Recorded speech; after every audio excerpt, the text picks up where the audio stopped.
a otro día de clase. Recording in progress. Hoy tenemos la sesión, la parte de este viernes va a ser de cirugía de la faquia. Y vamos a comenzar con una clase, con la clase del doctor Sergio Renauroa, que él la otra vez, hoy no podía conectarse. Entonces la grabamos juntos hace unos días para ustedes. Así que bueno, cuando quieras, Matías, ya la podés ir mandando. Y él nos va a hablar de... Olá a todos, um gusto, esta invitação de mi gran amigo de San Lorenzo, Manuel Nicoli, que este ano não ha ganhado de Atlético, uma lástima, e um gran honor por estar aqui falando para vosotros deste curso de pós-grado de la Universidad de Buenos Aires, de la parte de Catarata. Entonces, Nicoli me ha invitado para hablar del update de la Canabrava for Flanger. E eu preparei uma charla muito update, muito atual, que eu apresentei agora em Barcelona, há um mês, em las charlas de europeu de Catarata. E aqui estão mis disclosures, mis contratos que tenho com as companhias sobre isto.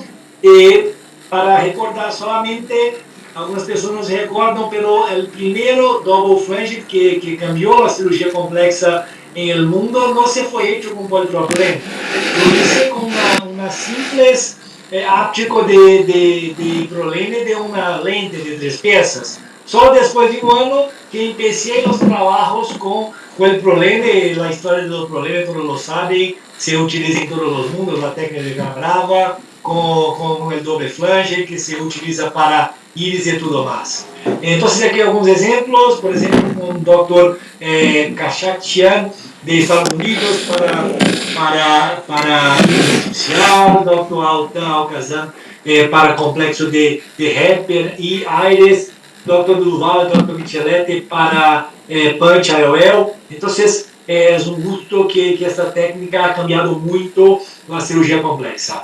Então, o que é novo desde 2023? Então, 2023 publiquei os 5 anos da técnica. Entre 2017 e 2022, hicimos os casos, recorremos os casos em 2023 e publicamos em 2023. Então, tira aqui hoje. A classificação. O que podemos perceber com a classificação del flange em la esclera depois destes 5, agora temos 7, Nicoli, pero publicamos com 5, os primeiros 5, e as modificações que hicimos no último ano. Então, o paper, para os alunos do pós-grado, é um gusto, é gratuito, é livre, em JCRS, podes fazer o download para mirar sobre o flange. Foram 71 ojos de 61 pacientes foram evaluados com um total de 173 flanges durante 5 anos, com um tempo médio de 28 meses, se evaluamos esses flanges.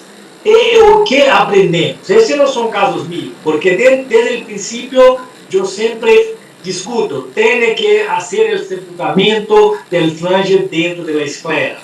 Então, eu vejo, isso me mata, me dói o coração, que muitas vezes vejo o flange fora da esclera, fora da conjuntiva. Isto é uma porta para a entrada de bactéria. Assim como tem uma trabeculectomia, e se rompe a trabeculectomia, tem que fazer o recobrimento. Aqui tem que pôr o flange para dentro da esclera, tem que sepultar.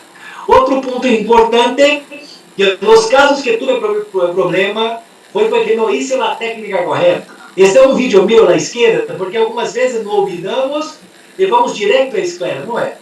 Desde a primeira publicação, o correto é que se vá paralelo com o limpo, com o lado direito na tela. E aqui, os casos, nesses 173 flanges performados, eu tive problema com 9. 5 de exposição de flange, porque o flange está muito grande. 4 que se internalizaram, foram para dentro do ojo, porque me fui direto, quando revisei o vídeo, fui direto à esclera. Tem que fazer o túnel. E uma erosão de conjuntiva, porque o flange que estava muito grande também. Então, é muito importante que se haga a técnica como descrita em los papers. Entonces aquí vamos a entrar ahora en la clasificación de la esclera. Después que discutimos los puntos importantes del paper. Entonces ese es el perfecto. Mira con la OCT de la parte de abajo, mira que el flange está en lo medio de la esclera. Perfecto. Ese no tuve ningún problema. El segundo, que es este, que el flange está justo en la esclera. No está dentro, pero está justo. También perfecto. Nunca tuve ningún problema. Y hasta hoy, que después de este paper ya tenemos 2 años, más 2 años de seguimiento, total de 7, ningún problema. Pero son los flanges que no se puede quedar. Eso es importante decir. No tuve problema con todos estos, pero todos los que tuve problema estuvieron fuera del túnel, estuvieron solo debajo de la conjuntiva, debajo de la teno. Entonces es muy importante, nuevamente, no tuve problema con todos estos, pero los casos que tuve problema de esterilización, de inflamación, fueron con este tipo de flange. Perfecto? Entonces ese es un caso que tenemos que volver para el quirófano para hacer la reducción del flange. Ahora vamos a entrar entonces los 5 principales principios, principales tips para hacer bien la técnica de canalograma. Entonces, primero, marcar 2 milímetros del limbo. Segundo, un túnel escleral longo. Tercero, cuando tiene una fixación de algo que tiene que ter tensión, por exemplo, uma lente de PMMA como de Malbran ou um CTS, tem que segurar com força e tem que tensión para que não se quede flojo. O tamanho do flange não pode ser um flange muito largo, muito grande, e tem que sepultar o flange. São os 5 principais. Então, o primeiro, eu uso este marcador, mas se tu não tens em tu serviço o marcador, tem que ir em la lâmpada de hendedura para hacer a posición correcta, 2 milímetros del limbo y tiene que marcar para que se quede centrada la lente o el CTS o algo más. Mira ahora cómo voy a hacer en la parte 2 un túnel escleral muy longo. Mira, y después hago la rotación para la cama anterior y voy a poner el problema dentro del lumen de la aguja. E depois vou envolver com o mesmo túnel. Mira que hago o movimento. E vou por o mesmo túnel e mira como o problema, eu creio que é possível ver em meu mouse, como o problema sai paralelo com a íris. Perfeito? Então, o terceiro. Aqui é uma fixação de uma lente de PMMA, de single piece, não pegado. Então, você tem que ter tensão nestes casos. Então, tem que tirar o problema com a 23 graus, como se vê aqui, tem que segurar para depois cortar. Então, tem que ter tensão, porque algumas vezes eu vejo nas cirurgias, os doutores fazem um flange um problema muito largo, cortam, hacen o flange e se põe para dentro. Tem que pensar, homem. Se se põe para dentro, o que vai passar? Vai quedar flojo. Vai ter uma descentração da lente, claro, seguro. Aqui, mira o tamanho do flange de 1.2, 1.5, e como se mede isso? Pela distância do limbo. Como sabe que o limbo tem 2, então corta menos que a distância do limbo vai estar com mais ou menos 1.5, 1.2, é um tamanho bueno. O tamanho do flange, mira, aqui uma fixação de CTS não necessita de um flange muito grande, muito largo, porque tem um túnel escleral.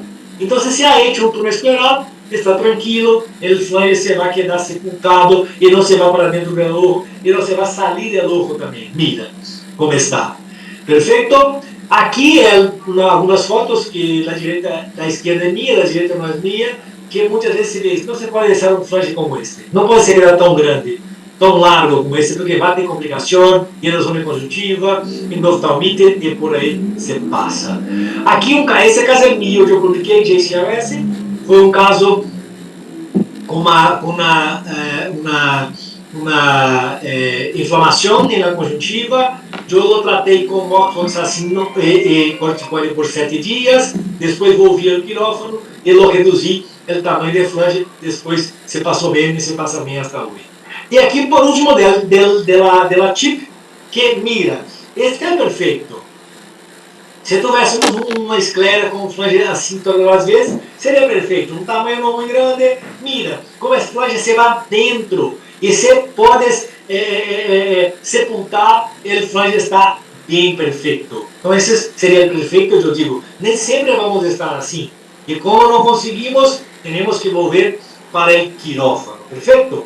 Então, agora para finalizarmos essa charla, lo que modificamos. Esta é a forflange com lentes pegadas. Então, para replicar, eu trabalho em três áreas. Com o CTS, com a lente não pegável como de Malbran.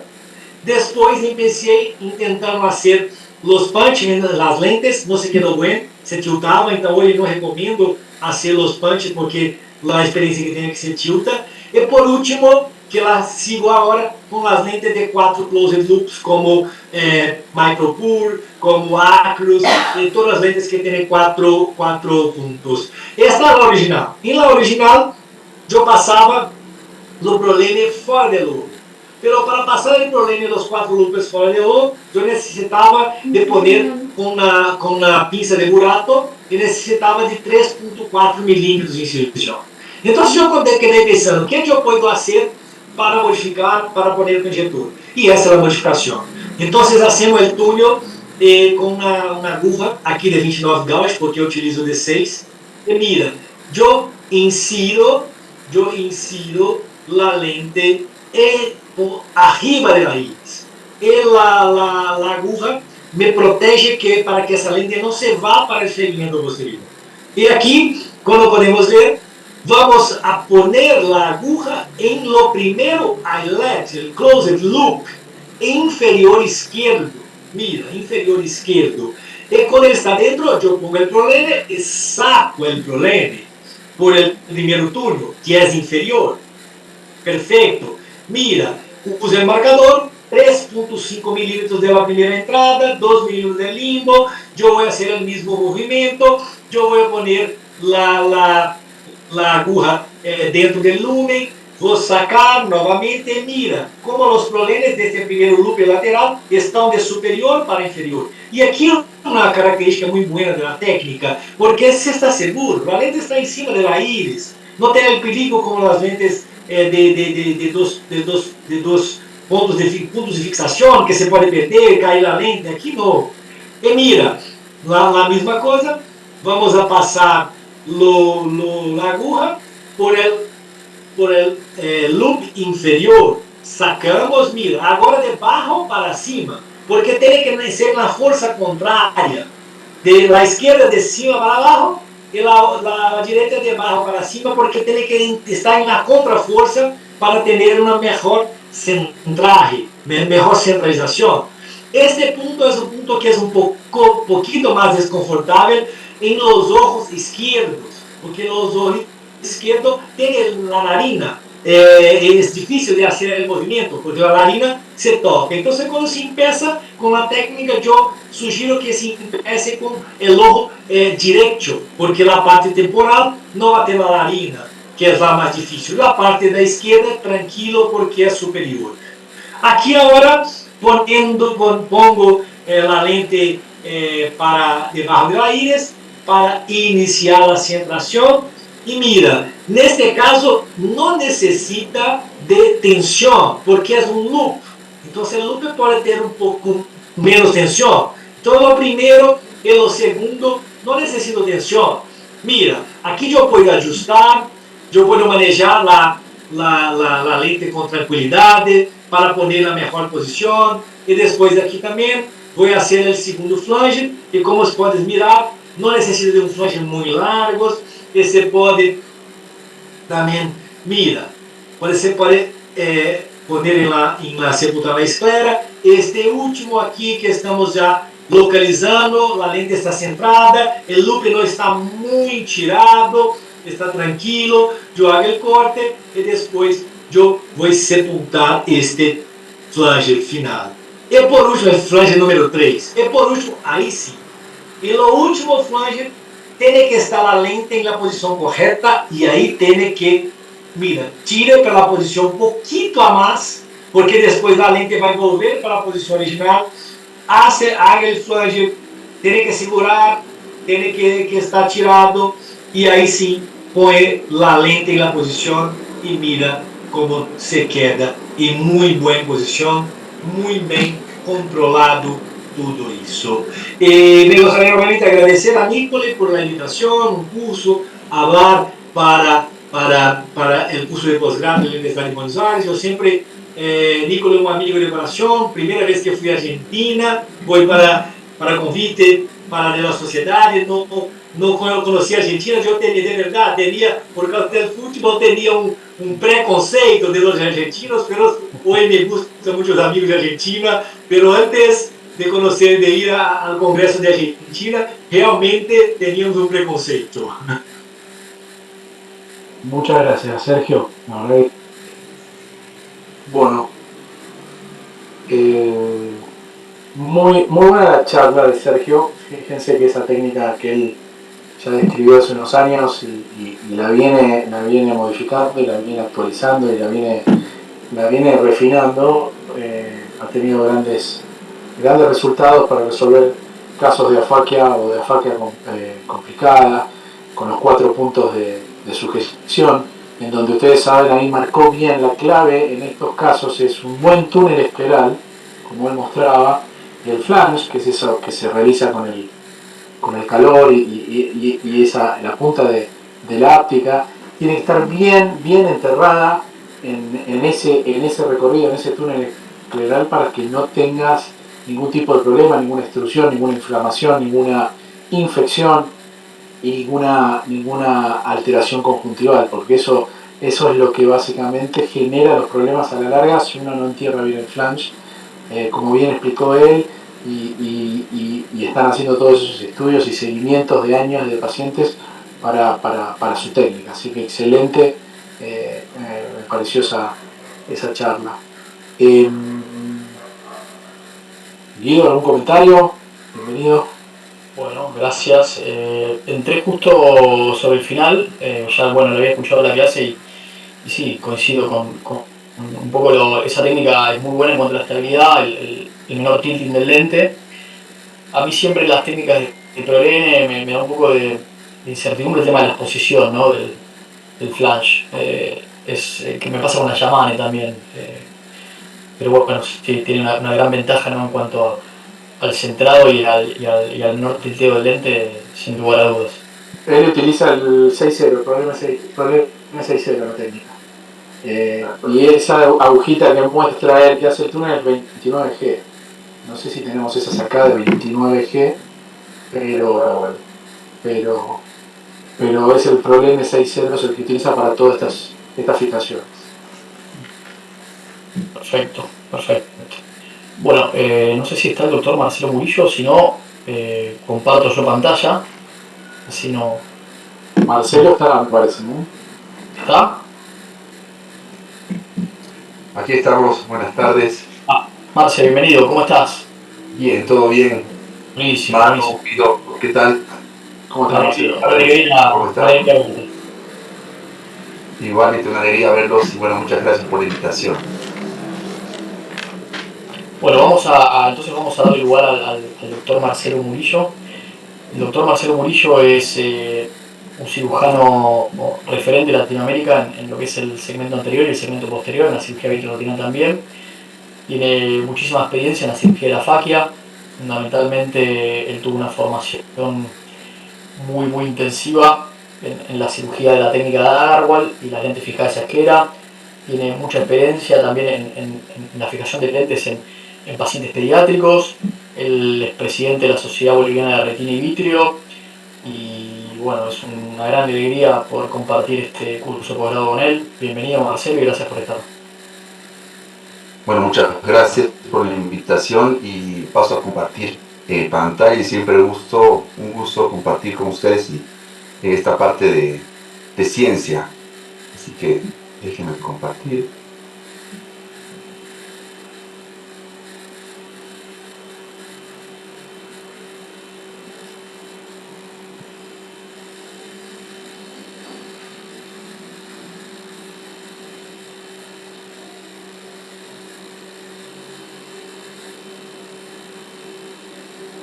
Ahí pueden ver la presentación.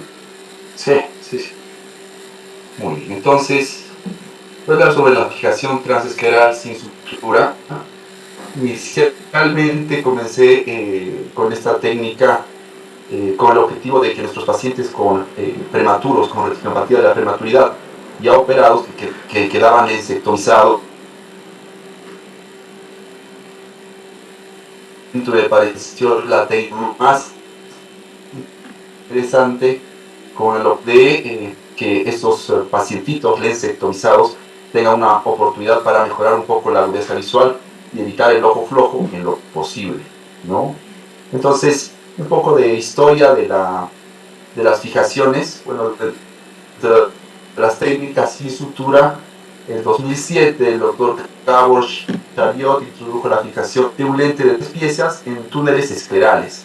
Posteriormente, el doctor Agarwal agregó a esta técnica carteras esclerales en las que se extruían las ápticas y fijaban posteriormente con pegamento de fibrina.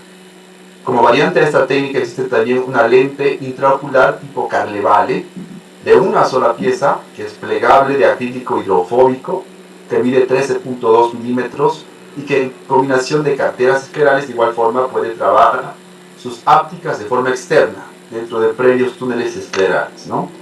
Siempre con estas técnicas hay que tener consideraciones preoperatorias. ¿Cómo? Obviamente esta técnica es para la reposición de lentes intraoculares o recambios o implantes secundarios, ¿no? Hay que saber bien la patología que se está manejando, la patología ocular, ¿no? ¿Qué alteraciones anatómicas tenemos? Por ejemplo, del iris, conjuntiva, esclera, en caso de traumas. Seleccionar el tipo de lente ideal para esta fijación y la herida corneal. Respecto al túnel escleral, se construyen 2 túneles esclerales de 2 milímetros de longitud a 2 milímetros de distancia del limbo. Una esclerotomía angulada transconjuntival utilizando una aguja 27G. La aguja debe ser angulada a 45 grados a 4 a 5 milímetros de su base y construyendo el túnel lentamente escleral en 3 pasos. Lo vamos a ver en las cirugías posteriormente, ¿no? El primer paso consiste en introducir la aguja a 10 a 15 grados del plano escleral con una longitud de 2 milímetros de largo. El segundo paso consiste en rotar la aguja a una angulación de 70 grados hacia el eje pupilar. Y el tercer paso se procede a dirigir la aguja con una angulación de 30 grados hacia el centro de la cavidad vítrea para reducir el riesgo de traumatismo al iris o al cuerpo ciliar. Se debe mantener siempre la visualización del irisel para reducir riesgos de una lesión inadvertida al iris, endotelio corneal o a la retina periférica.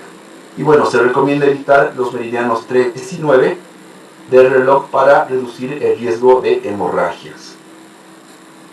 Este es el esquema de cómo se hace una tunelización para este tipo de fijaciones esclerales, ¿no? En las gráficas podemos ver la angulación que he mencionado a los 45 grados, cómo se tiene que angular también la aguja para recibir la áptica y posteriormente extruirla, tanto de un lado como del otro. Aquí el tema es la complejidad de esta técnica consiste ya en captar la segunda áptica, ya que el lente en sí está flotando un poquito por encima del vitrio, ¿no? Entonces ahí normalmente pueden ocurrir ciertas complicaciones y hay que tener mucho cuidado en el manejo, sobre todo en el sostén de la segunda áptica. Respecto a los tipos de lente, los lentes de 3 piezas más usados son el MA60 de Alcon y bueno, otros muy similares. El que yo uso es un lente que se llama IPEX, que es francés, que tiene, creo yo, las ápticas un poco más gruesas, digamos, más que se puede manipular de una forma más sencilla. pero he puesto el MA60 y también el Sensor.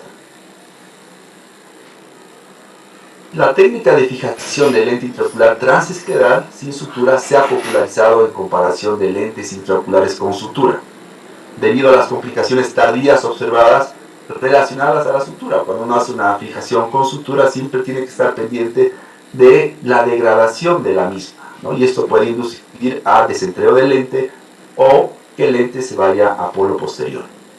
Entre las principales complicaciones de la fijación de lente intraocular con sutura se encuentra la erosión de la sutura, la exposición de los nudos o recurrencia de dislocación a causa de una sutura rota en 13.8%.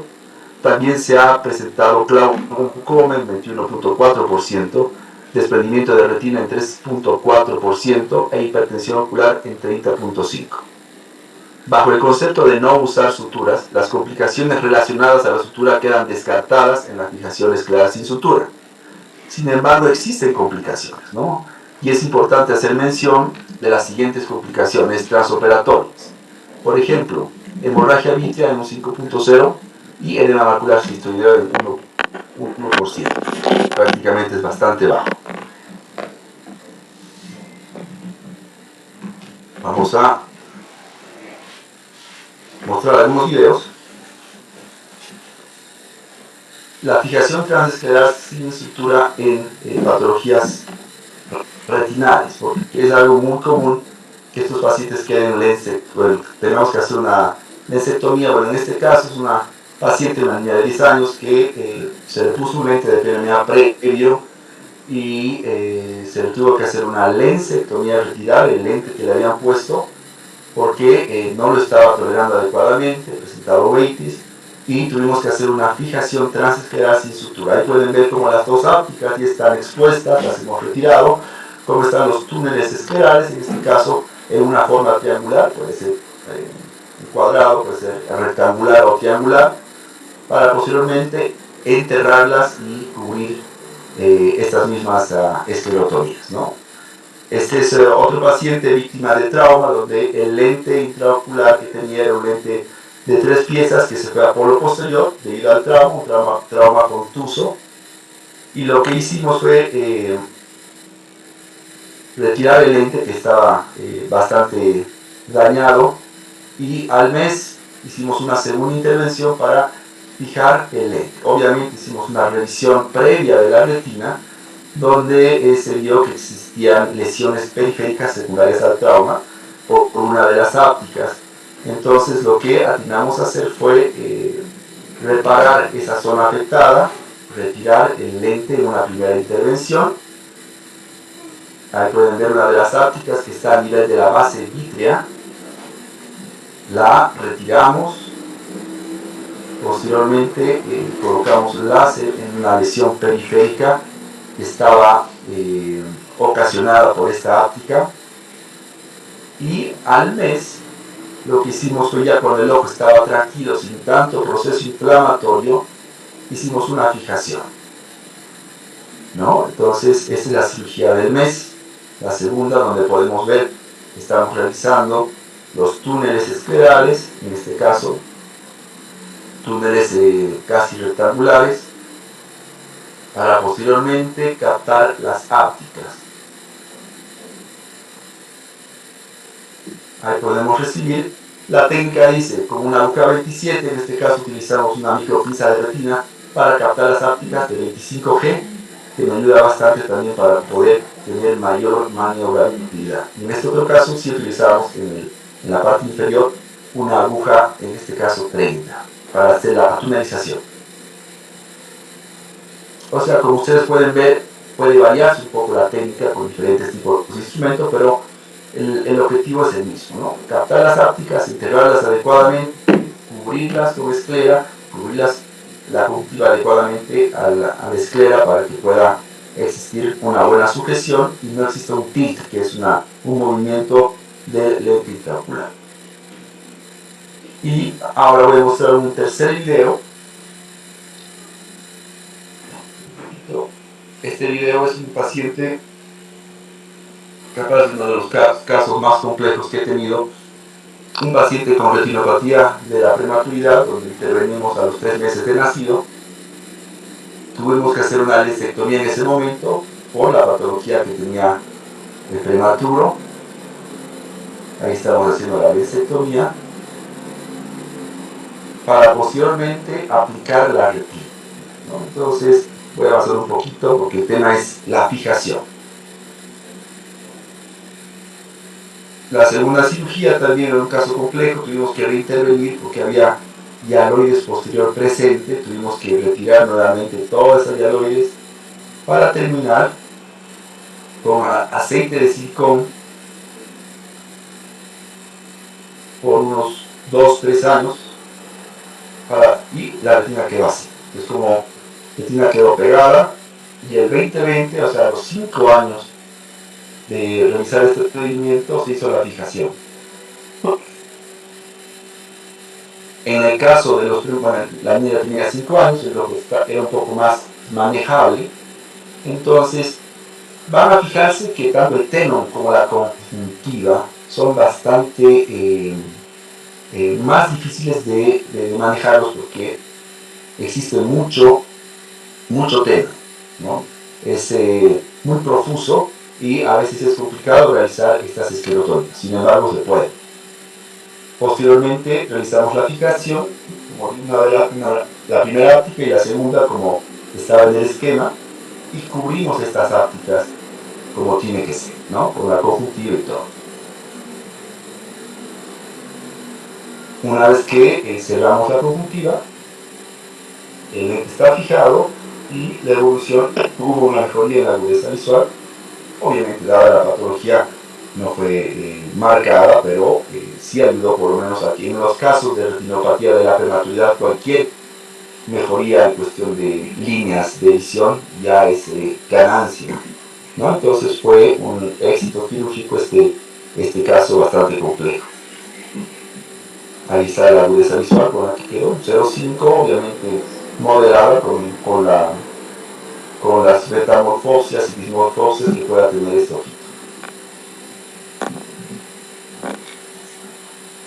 Eso es el tema de fijación, pero en el transcurso del tiempo fuimos avanzando un poco más para ver qué tipo de técnicas, sobre todo en niños, se puede fijar. Esta es una variante de todas las técnicas, y en realidad es una variante también de la fijación transescleral y también de algo de la técnica Yamane que les va a comentar a futuro, ¿no? El objetivo sigue siendo el mismo, sacar las ápticas para poder integrarlas adecuadamente. En este caso, hemos visto oportuno captar las ápticas a través de estas dos esclerotomías que se hacen. Ya no hacemos túneles esclerales, sino directamente esta áptica, bueno, este era un paciente igual víctima de trauma, con un lente ya de 3 piezas, entonces pudimos retirar esto y hacemos un flange mucho más grueso, un hongo en el flange mucho más grande, y esto también lo estamos realizando en los niños con el objetivo de evitar extrusiones de las ápticas. Ahí ponemos un parche escleral, ponemos un pegamento biológico justamente para cerrar la conjuntiva y que este pegamento biológico del parche escleral proteja adecuadamente la áptica y no se pueda evitar este tipo de extrusiones. Tenemos ahorita 15 pacientes con esta técnica, nos está yendo muy bien, obviamente falta mucho por hacer, pero el objetivo es, en el caso de los pacientes con glaucoma, se ponen los parches en algunos casos esclerales cuando se colocan válvulas de AMED, y esos parches quedan para toda la vida, ¿no? Entonces, con este principio, aplicamos esta nueva técnica colocando estos parches encima del flange para evitar las extrusiones. ¿Por qué? Porque los pacientes que tenían con este tipo de fijaciones transesclerales, sobre todo niños a los 8-10 años, ya había cierto grado de exclusión, por más que hubiéramos hecho una excelente técnica de cerrar adecuadamente o cubrir adecuadamente la áptica con esclera, la conjuntiva, tenon, igual presentaban cierto grado de exclusión, ¿no? Esta es una técnica nueva que veamos cómo nos va más adelante, pero quería hacer mención también porque esta es una evolución de todo lo que hemos pasado para la fijación transescleral. Muchas gracias.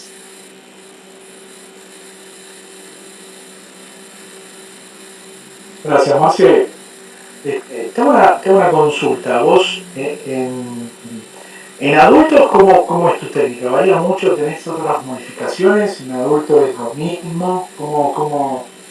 ¿Cómo planteas o qué técnica planteas en adultos? Vos nos mostraste un ROP y de retiropatías en niños, en chicos. En adultos, digamos, estoy haciendo la misma técnica actualmente, es la última que han visto, con los parches esclerales, ¿no? Obviamente hay que tener un poco de graft de los trasplantes de córnea, porque queda el graft para poner el parche escleral. En el caso de que no se tenga, entonces se hace una fijación convencional.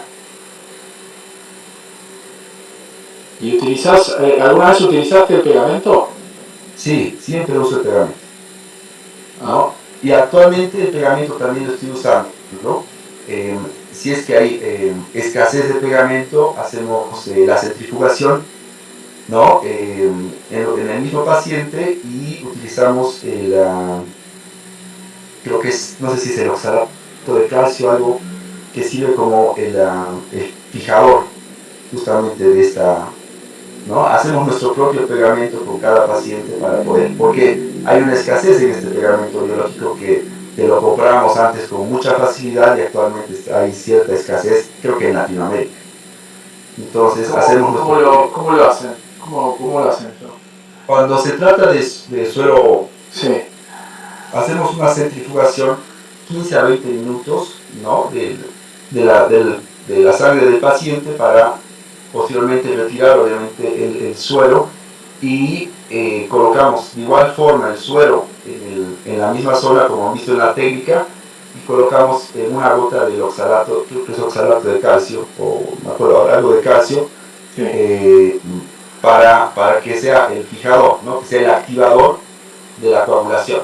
Y no es tan efectivo, o sea, es efectivo, pero no es tan inmediato como tener el glue, pero sí cumple su función. Sí. Eso es lo que hacemos con los pacientes que no, o cuando no tenemos el pegamento Ticel. Muy bueno, Marce, muy buena presentación acá. Están Pablo Javier Pérez, hace un comentario que es cloruro de calcio para activar el plasma. Cloruro de calcio, exactamente, cloruro de calcio. Gracias por el aporte, Pablo. Buenísimo, a mí lo que hablamos previamente, ¿no? Primero, unas felicitaciones, una muy linda clase. Lo que hablamos previamente, a mí, yo pienso como vos, o sea, no me gusta la exposición del prolene o de las ápticas. A mí me gusta taparlo con esquema, o con un flap de esquera, como bien mostraste, o con un parche de esquera. Me parece que uno está más tranquilo, más en pacientes chicos, ¿no? Donde por ahí tiene mayor riesgo de inflamación, infección, y es una lente que además va a tener muchos más años de vida, y hay que tener mucha precaución, ¿no? Con el riesgo de endoftalmitis y de exposición. Así que coincido totalmente en recubrirlo siempre con un parche de esquera, luego con tenon y luego con conjuntiva, ¿no? Es mucho más segura la técnica en ese sentido. Y tampoco es no complejiza demasiado la técnica tampoco. Exactamente. Mientras más sencilla la técnica, creo que más efectivo todo, ¿no? Por eso quiero avanzando con esto. Creo que es una buena opción. El tiempo lo dirá, pero cubrir las ápticas creo que es más importante, de una forma que dure en el transcurso del tiempo.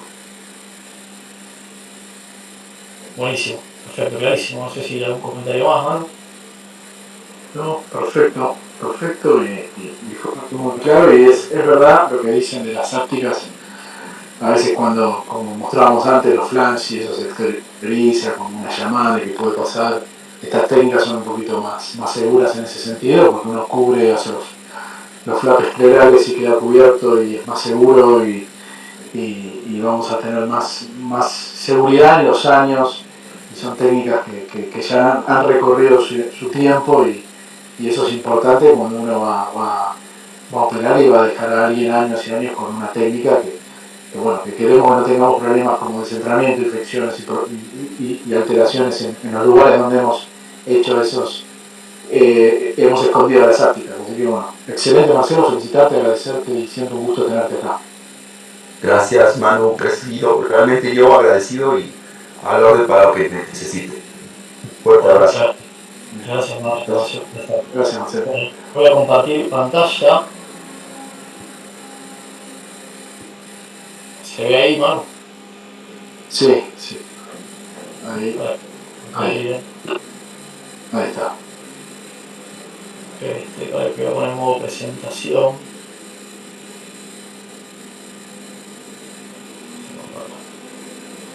Bueno, dentro de los casos desafiantes y de la cirugía de la faquia, que es un poco ahora la temática que estamos pasando durante el temario del posgrado, voy a presentar una de las técnicas que es la técnica de lentes fijados al iris, ¿no? O sea, las lentes fijadas son personalizadas por lo general, ¿no? O sea, uno, de acuerdo al ojo, de acuerdo al paciente, de acuerdo a los estudios, de acuerdo a muchos factores, uno puede personalizar la cirugía de la faquia. Lo importante es tener todas las herramientas y conocer un poco de todas las técnicas para después decidir cuál es la mejor técnica para cada paciente. Entonces, en este caso, como todo caso de cirugía de la faquia o cirugía de caso desafiante, tenemos que contar con un instrumental adecuado. Entonces, vamos a ver ahora, necesitamos lentes, necesitamos suturas de ProLens 090 con aguja curva, en el caso de la lente fijada al iris, lentes de 3 piezas también, son muy importantes para fijarlas, vitrectomía anterior, como vimos en la clase de vitrectomía. Es muy importante en esta cirugía realizar una buena vitrectomía completa antes de comenzar con las maniobras de las lentes fijadas. ¿Por qué? Porque si tenemos vitrio en cámara anterior, vamos con estas maniobras a traccionar el vitrio y generar una tracción vitreoretinal con mayor riesgo de desprendimiento de retina. Lentes de 3 piezas son fundamentales para fijar las lentes en cámara posterior, para no tener complicaciones por lentes en sulcus, siempre lentes de 3 piezas. El problema que ya vimos, aguja curva para el caso de la sutura al iris. Estos graspers serratis de retina son muy buenos y nos facilitan mucho la técnica. Q-lens, micro tijeras son importantes en diversas técnicas, como por ejemplo la de Zipser, que vamos a ver ahora en un training. Viscoelásticos en estos casos, usan viscoelásticos que por ahí tengan propiedades dispersivas y cohesivas, ¿no? Estos dos viscoelásticos proveen ambas propiedades, tanto la dispersiva para cuidar el endotelio y la córnea en las maniobras, como las cohesivas para que la cámara anterior siempre esté formada y no tengamos hipotonía durante la cirugía. Entonces, siempre antes de realizar una cirugía en un ojo, hagamos el entrenamiento previo en un lab, ¿no? Entonces acá tenemos por ejemplo un bionic, donde vamos a ver cómo se entrena la sutura fijada del lente al iris, en este caso una técnica de Zipser, donde se hace un loop y se sutura el lente a través de este loop. Después sacamos nuevamente a través de la paracentesis con un Q-lens la sutura de ProLens y realizamos la técnica de fijación al iris de la óptica, ¿no? De la óptica que de la lente de 3 piezas. Y luego generamos el corte intracavernular en este tipo de técnica, ¿no? Que es la de Zipser. La otra técnica es la de McCandless, ¿no? Es una técnica por ahí más fácil para la curva de aprendizaje, en donde vamos a ver un poquito las perlas de la curva, vamos a ir mostrando en el video a continuación. Lo primero es el atrapamiento de la óptica, ¿no? Como vemos acá. Tenemos que atrapar la óptica por encima del iris. ¿Para qué? Primero, para que no se nos luce y no se nos caiga la retina, la cavidad vítrea. Y segundo, ¿para qué? Para que nos dé una impronta de la óptica del iris. Fíjense esta impronta de la óptica del iris que nos permite ver este atrapamiento de la óptica para saber por dónde realizar el pasaje de la sutura a nivel de la media periferia del iris. Siempre el pasaje de la sutura a nivel de la media periferia del iris. ¿Para qué? Para evitar ovalizaciones pupilares. Luego vamos a realizar una paracentesis en el punto medio del pasaje de la sutura. Entonces, si la sutura la pasamos del limbo corneal al limbo corneal en este sector, la paracentesis la vamos a tener que realizar acá, justo en el medio. Lo vamos a ver en el video también. Y por último, cuando realizamos la fijación y la sutura de la lente de la óptica al iris, tenemos que liberar este nudo con una espátula, como vemos acá, para alejarlo de la paracentesis, para que no quede encarcelado la paracentesis y no tengamos una exposición de ese nudo a la superficie ocular, donde podemos tener un riesgo de endoftalmitis, ¿no? Además de hipotonía. Entonces ahora vamos a ver un video. Este es un video de una técnica McCandless, una lente sutura al iris, en un caso de una lente de 3 piezas luxada a cavidad vítrea. Entonces la vamos a buscar a cavidad vítrea con una serrated, que es una de las pinzas que vimos. Esto siempre con cirujanos vitreoretinales, realizar esta cirugía. Pusimos perfluoro de carbono, rescatamos esta lente en vitro con el serrated, y luego ahora lo que vamos a hacer es ayudarnos a traer la PAC plana con una espátula también, y vamos a luxar por encima del iris, a la óptica, fíjense cómo vamos a intentar luxar y atrapar esta óptica por encima del iris. ¿Para qué? Para generar el atrapamiento de la óptica y que no se nos caiga de vuelta la cavidad vítrea, y además para ver también las improntas del iris. Siempre, fíjense, trabajamos también con un infusor para que el ojo no tenga hipotonía, ¿no? Entonces acá vamos a pasar el pasaje a través de la media periferia del iris en la impronta teláptica.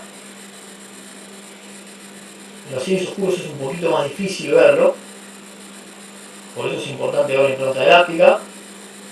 Y pasamos de limbo corneal a limbo corneal. A veces uno se puede ayudar con una espátula del otro lado, es de buena práctica. En este caso la vamos a pasar directamente de limbo a limbo con mucho cuidado. A veces estas maniobras son difíciles de controlar intraocularmente, entonces con mucho cuidado vamos y pasamos de limbo a limbo. Y ahí ya tenemos atrapada una de las ápticas y estamos un poquito más seguros.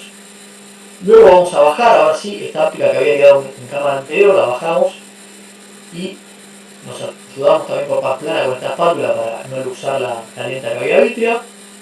Y ahora vamos a realizar la misma maniobra del lado contralateral, ¿no? De la otra áptica.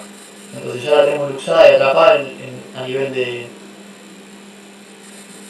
iris, por encima del iris en cámara anterior. Y ahora sí vamos a hacer el pasaje de este problema 10-0,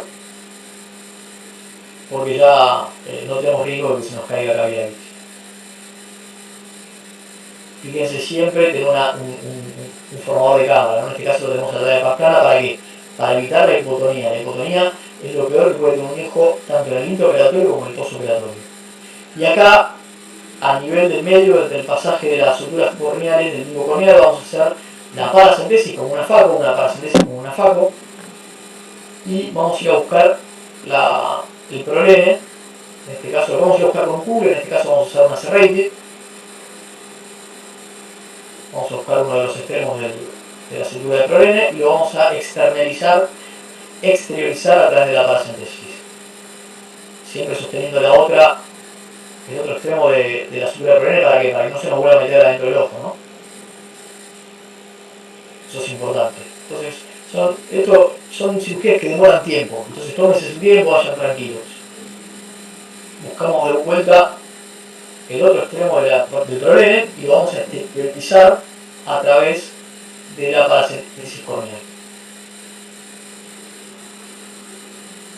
Una vez que tenemos los dos cabos del problema de 10-0, ya estamos listos para realizar la técnica de sutura y identificación al iris. Hacemos 3-1-1 como realizamos una sutura normalmente.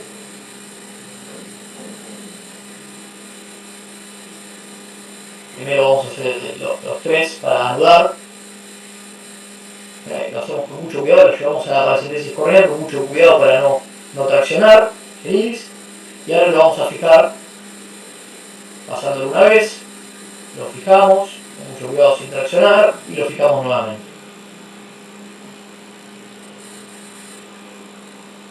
Una vez que ya tenemos el nudo y ya tenemos fijada una de las ápticas, lo que vamos a hacer es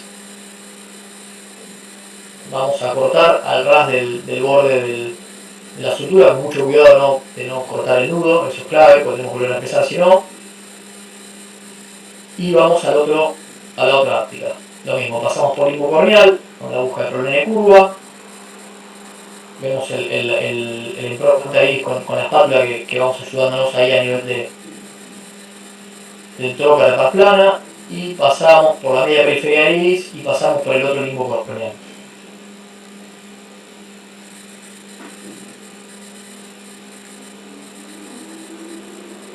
Ya tenemos una paracentesis realizada justo en el medio, entonces no va a hacer falta realizarla nuevamente. Vamos a bajar un poquito el iris para buscar con un cubre, ayudarnos, y a veces hay que ayudarse con dos manos para buscar el problema, y sacamos uno de los cabos del problema y luego vamos a sacar el otro, ¿no? Ya sacamos uno por la paracentesis y ahora vamos a ir a buscar otro con un cubre a través de la paracentesis. Lo esterilizamos.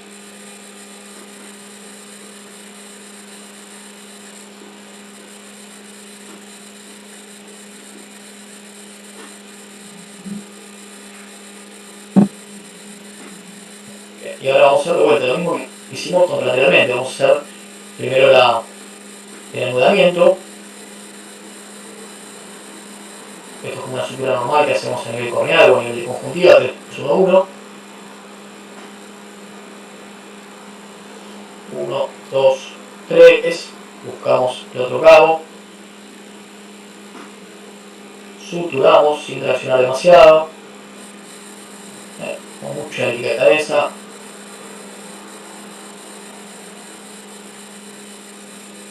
Acá tracción un poquito más fuerte, hay que tener cuidado porque a veces podemos suavizar un poquito la pupila en esta tracción. Pero bueno, uno a veces lo quiere fijar, ¿no? Como para que no se. Para que quede fijo y estable. Hacemos la maniobra de fijación. De este lado. Y terminamos de fijarlo con la última pasada. Y ahora lo que vamos a hacer es lo mismo, vamos a cortar al ras, a través de la paracentesis, esterilizamos sin cortar obviamente el nudo, para no volver a empezar de vuelta con la maniobra, cortamos al ras, y ahora lo que vamos a hacer es un poquito de vitrectomía anterior, por si quedó algún resto o algún remanente de vitrio en cámara anterior. Ya habíamos hecho una muy buena vitrectomía por par plana de toda la cavidad cuando se usó la lente y rescatamos el lente, pero bueno, a veces puede colapsar un poquito de vitrio de cámara anterior, entonces es de buena praxis colocar un poquito hacer un poco de vitrectomía. Acá vamos a bajar en la óptica con aire, tomamos bien con una aguja de aire de cámara anterior y vamos a esta óptica que está atrapada por encima del iris. Lo que vamos a hacer es muy cuidadosamente, ya que está fijada al iris, la vamos a bajar a la cámara posterior.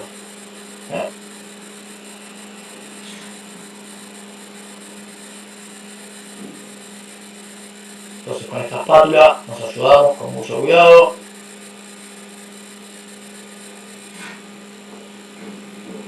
Y bajamos uno de los sectores del borde de la óptica. Vemos que está en cámara posterior y ahora bajamos el otro.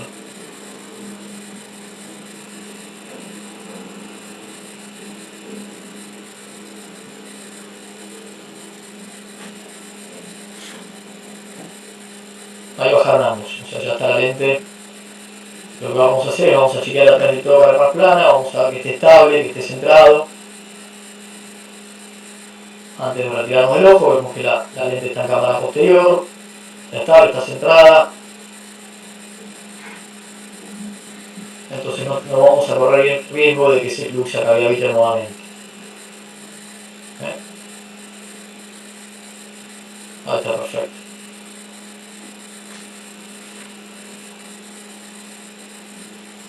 Y finaliza la cirugía.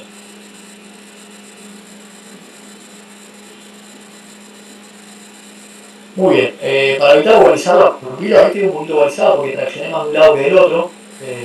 Entonces lo que tenemos que hacer para evitar que se ovalice la pupila es primero el pasaje de la sutura, realizarlo a nivel de la media periferia del iris. Eso es clave.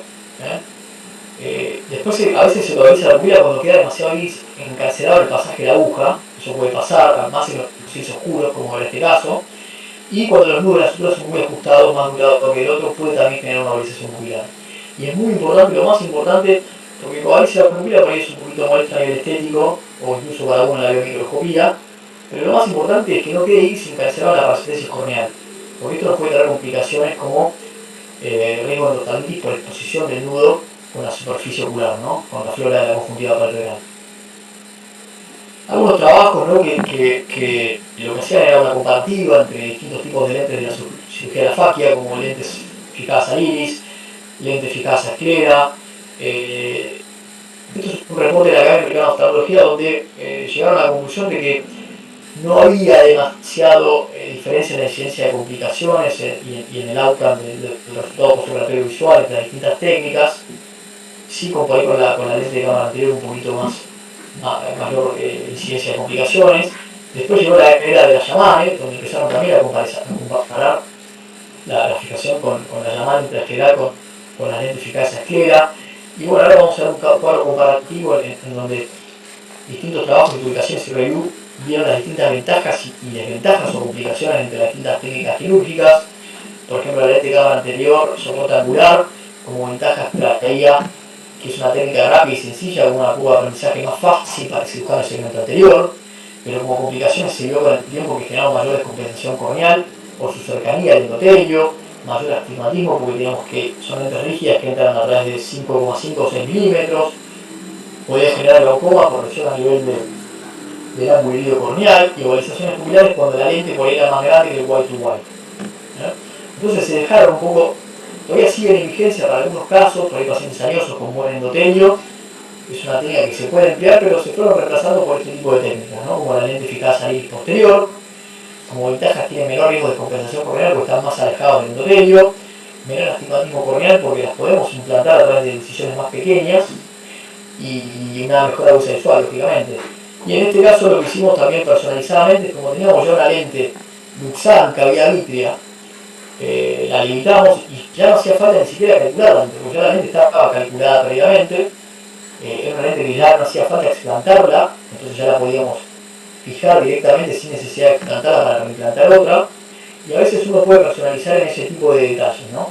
Como complicaciones esta técnica que recién presenté, en comparación con todas, tiene una mayor incidencia de mama proxistorio. Entonces hay muchos pacientes en los cuales por ahí tuvieron antecedentes de uveitis o algún antecedente familiar de glaucoma o edema macular, emplear otra técnica, ¿no? Buscar otro tipo de técnica porque tiene un poquito más de incidencia de esto porque hay una mayor dispersión pigmentaria.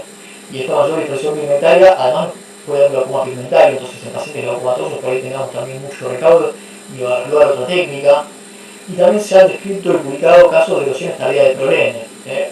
Pasados 10 años, en algunos casos se ha visto que ese prolene por ahí se puede erosionar y se puede subluxar el lente o incluso también luxar la cavidad vítrea. Entonces esto también es un detalle a tener en cuenta. Lente eficaz a generar con suturas, tiene las mismas ventajas que poner una lente eficaz en el iris posterior, porque está lejos de la córnea también, y uno puede también implantarla a través de incisiones pequeñas. Son lentes que a veces uno tiene mayor manipulación a nivel de la parte plicar y la parte plana, que puede dar sangrados a nivel de cuerpo ciliar, o sangrados a nivel vitrio, o subcoroides, tener cuidado con esto. A veces son maniobras que están un poquito más cerca de la cavidad vitrea y pueden generar tracciones intraordinarias con mayor incidencia de desprendimiento de retina. Y a veces puede dar un tinteo de lente o astigmatismo cuando se fija de dos puntos, ¿no? Y por ahí no como el caso que mostró Marcelo, que no son fijadas con suturas, sino que son transesclerales, son distintas. Cuando vos fijas una lente esclera, a veces está fijada de dos puntos y después se puede tintear y dar un poco más de astigmatismo. La curva de aprendizaje es un poco más difícil también, en comparación con las otras, ¿no? Luego tenemos la técnica de Lavani, que está un poco de moda, es la nueva técnica que está actualmente empleándose en este tipo de cirugía de la faquia. Tiene menor riesgo de descompensación corneal, porque también está un poco más alejada del plano de la córnea, menor astigmatismo corneal, porque también la podemos implantar a través de incisiones más pequeñas con lentes pegadas, una mejor aguza visual. Como complicaciones se han publicado por descentraciones de lentes en la curva de aprendizaje, a veces cuando se hace un flash un poco más de un lado que del otro, a veces se descentra la lente, o a veces cuando no marcamos bien el eje horizontal y vertical, la lente y la óptica pueden quedar descentradas.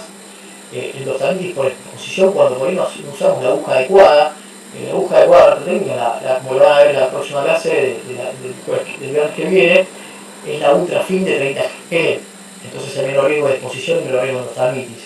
Si usamos la 27G, por más que hagamos túneles esclerales o algunas modificaciones, es mayor el riesgo de la exposición y es mayor el riesgo de endostamitis. Eso tengámoslo en cuenta. Desprendimiento de retina, porque a veces son maniobras que realizamos a nivel de la parte plicar y la parte plana y pueden generar tracciones intraordinarias. Y la curva de aprendizaje no es sencilla. Hay una curva de aprendizaje que uno puede tener complicaciones en el aprendizaje de la misma y bueno, hay que atravesarla, como toda técnica. Así que bueno, no mucho más. Gracias por su atención. Muy bueno, Guido. Escúchame, ¿vos siempre colocás la burbuja de aire cuando vas a bajar el lente? ¿O es algo que en ese caso particular, porque estaba con...? Buena pregunta. En este caso en particular, no mostramos un poco más la cirugía intraordinal. Son casos que cuando se luxa una lente de cavidad vítrea, se utilizó perfluoro de carbono para proteger la mácula también, y se hace un shading de la periferia de la retina, donde por ahí hay alguna zona de de microagujero, microdesgarro, donde uno fotocoagula, que con una cuestión de tiempo y no venía el tema, tampoco no se mostró. Entonces, cuando uno hace combina una cirugía vitreoretinal, donde tiene que haber un cirujano vitreoretinal con un cirujano de segmento anterior, que combinen ambas cirugías. Cuando uno realiza ese tipo de cirugía, cuando uno termina la cirugía, el cirujano vitreoretinal no le gusta mucho la infusión en cámara anterior.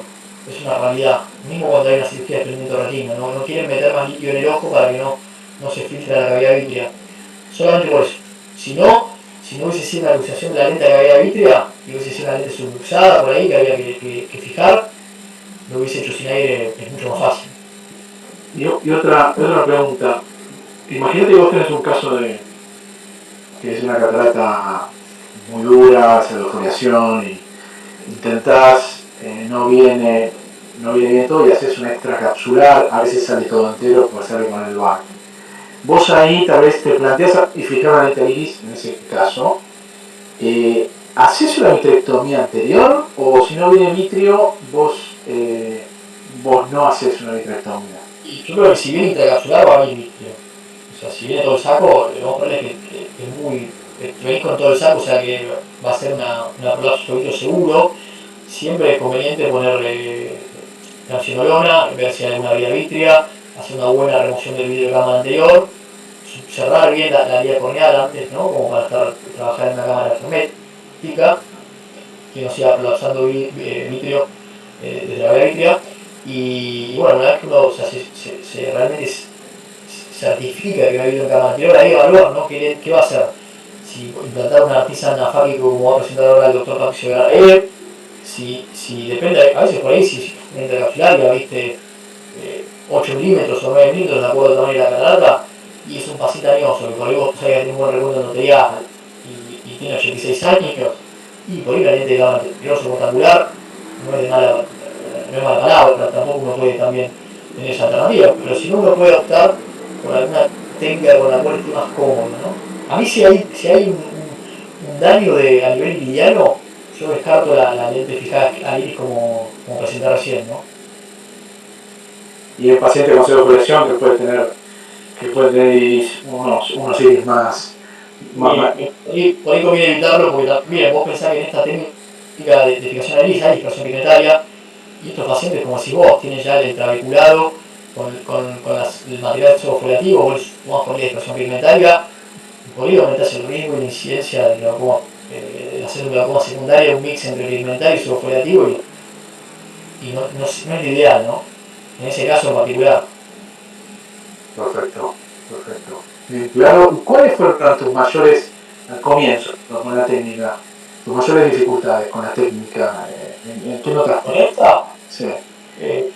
Con la lente Alice, lo más complicado es cuando tenés que implantar el lente. Cuando ya tenés el lente y atrapaste la óptica, ya es una cirugía que se simplifica mucho. Cuando tenés que implantar el lente, por ahí en un paciente afálico que no tiene VAC, que no tiene soporte, yo ahí lo que hago, lo tiro a la anterior, bajo una óptica, atrapo la óptica, después bajo la otra, y hay que tener mucho cuidado porque por ahí vos la tirás al surcus, se te va a cavidad vítrea, y si vos no tenés un cirujano vitreoretinal o no manejas retina, es un poco por ahí. Entonces, por lo más difícil, lo más complejo es eso, ¿no? Cuando la tenés que implantar de cero. Y colocás, cuando tenés que atrapar en el iris, la óptica, ¿colocás algo para cerrar el iris?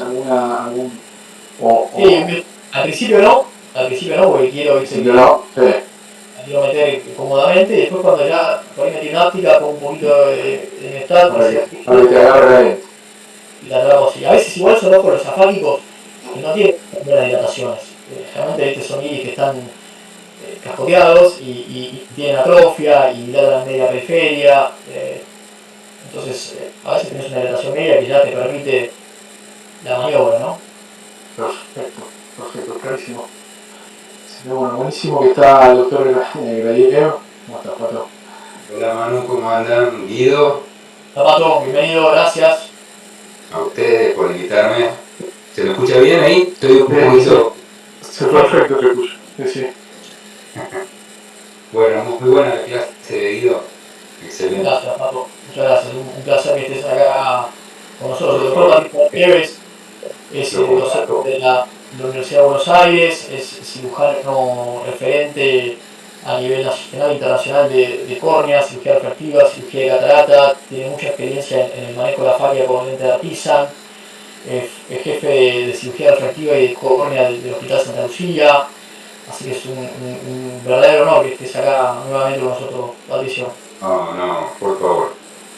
Un placer. Bueno, yo les voy a hablar de lo que me gusta a mí, que tengo cierta experiencia con la lente Artisan. Ya yo la ponía como lente fáquica hace muchos años, después me pasé al Artiflex, me fue muy bien, siempre respetando espacios para no tener problemas.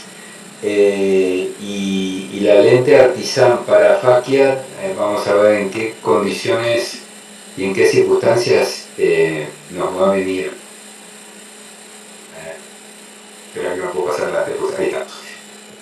Bueno, las indicaciones un poco son las mismas que mostraron Guido y demás en la luxación traumática, en la subluxación por Marfan, homocistinuria, cualquiera de estas patologías que tengamos debilidad anular.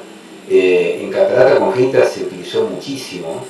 Generalmente antes se hacía mucho intracapsular, entonces estos chicos no tenían soporte y en vez de poner una lente con fijación angular, que sabemos que a largo plazo produce pérdida endotelial, el Artisan era una opción muy buena. Y bueno, y siempre que hay ruptura capsular sin receso, como mostraron ya los doctores, no voy a hacer explayarme sobre eso, en la pseudoexfoliación y en algunos casos esta lente se puede usar como piggyback cuando hay una ametropía. En general, en ese caso usamos las lentes, si son defectos negativos, las plegables, que es el Artiflex. Bueno, y esto es un pequeño gráfico como para decidir qué cirugía es la mejor. Pues yo, en realidad, opto por la lente Artisan si se dan ciertas circunstancias. En otros casos prefiero hacer lo que ha seguido o ir directamente a una Yamane. Entonces, si no tenemos soporte capsular, tenemos tres opciones, ¿no? Poner una lente al ángulo, una lente en cámara posterior o una lente iris claw, o sea, fijada al iris. En el caso que sea posterior, ahí vamos a hacer las técnicas que ya describieron, de suturar esclera o hacer una Yamane, o bien con las técnicas que se usan glue, ¿verdad? Y en el caso de las lentes de soporte angular, como bien dijo Guido, salvo que sean pacientes muy añosos, por un tema económico, uno podría poner esas lentes, pero todos sabemos que son pacientes que uno le pone estas lentes después de una cirugía compleja, ya por la edad el endotelio no es el mejor, la cirugía lo empeoró, y si le ponemos además una lente al ángulo, estamos como poniendo nafta al fuego. Entonces, si vemos que tenemos un endotelio relativamente bueno y un paciente añoso, es una buena alternativa, pero solo en esos casos. Yo por eso prefiero en esos casos ir al iris claw o a cámara posterior. El iris claw, como ustedes saben, va con un sistema, estas lentes tienen un sistema de ganchitos que atrapan el iris y quedan fijadas a la media periferia. Y eso lo podemos hacer colocándola en cámara anterior o retropupilar. El problema que me encontré porque nos podemos encontrar con anclarla en cámara anterior, es que a veces no tenemos el espacio suficiente porque son cámaras un poco estrechas. Entonces, como es muy difícil medir la profundidad de cámara de estos pacientes del postoperatorio, uno se aleja lo máximo que pueda del endotelio para preservar las células. Y bueno, cuando hacemos fijación esclera, ustedes saben, son técnicas que requieren una curva de aprendizaje bastante pronunciada, suelen ser de un tiempo quirúrgico obviamente proporcional a la falta de experiencia. En gente que está muy canchera, el tiempo quirúrgico se reduce, pero cuanto más tiempo quirúrgico, más manipulación, mayor daño endotelial.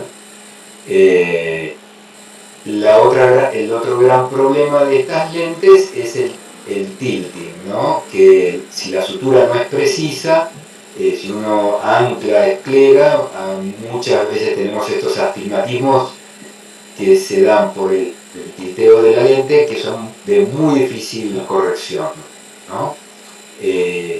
Otra cosa es que como uno atraviesa con la aguja, un poco cuando hace con sutura, atraviesa el cuerpo ciliar, puede haber un sangrado, una hemorragia intraocular, un hemovitreo, que genere posteriormente desprendimientos traccionales. También se ha visto que la degradación de la sutura con el tiempo, por más que usemos prolene, puede soltarse y caerse en la lente.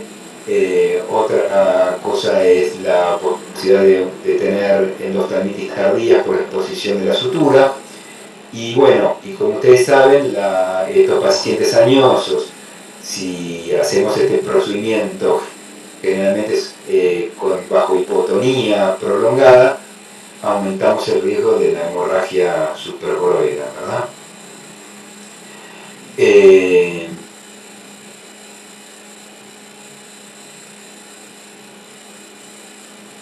Ahí vemos, bueno, entonces, ¿cuáles son las ventajas de fijar a retropupilar? Tiene una curva de aprendizaje realmente mucho menos prolongada que las técnicas de fijación esclera. Hay pequeños tips que si ustedes lo aprenden rápidamente van a familiarizarse con la técnica. Si ya tienen alguna experiencia en colocar estas lentes en cámara anterior, hasta les diría que es más sencillo colocar los retropupilares que en cámara anterior. Después les voy a decir por qué. Obviamente hay menor manipulación, menor tiempo quirúrgico, que en este caso es una ventaja fundamental, como hemos dicho, y evitamos el ángulo iridocorneal. No depende, al ponerla en cámara posterior, del espacio de cámara anterior, no nos tiene que preocupar la biometría de la cámara anterior, y por eso tenemos menor daño endotelial.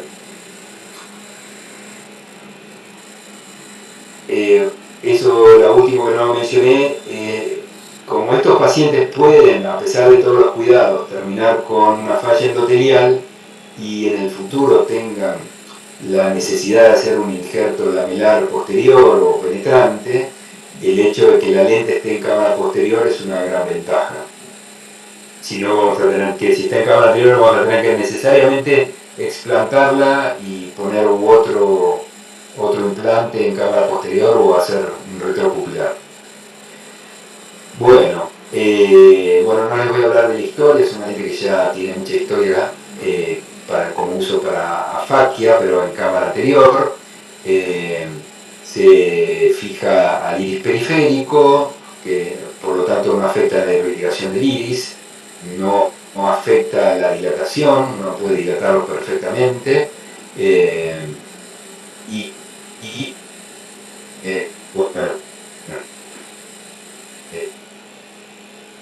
tiene la ventaja, hablando de fáquica, contacto con el cristalino. Esta es la lente que ustedes van a pedir en el caso de necesitar. Esta lente, lo que tienen que tener en cuenta es que no tiene un gran diámetro de óptica, es una óptica relativamente pequeña de 5,5 milímetros.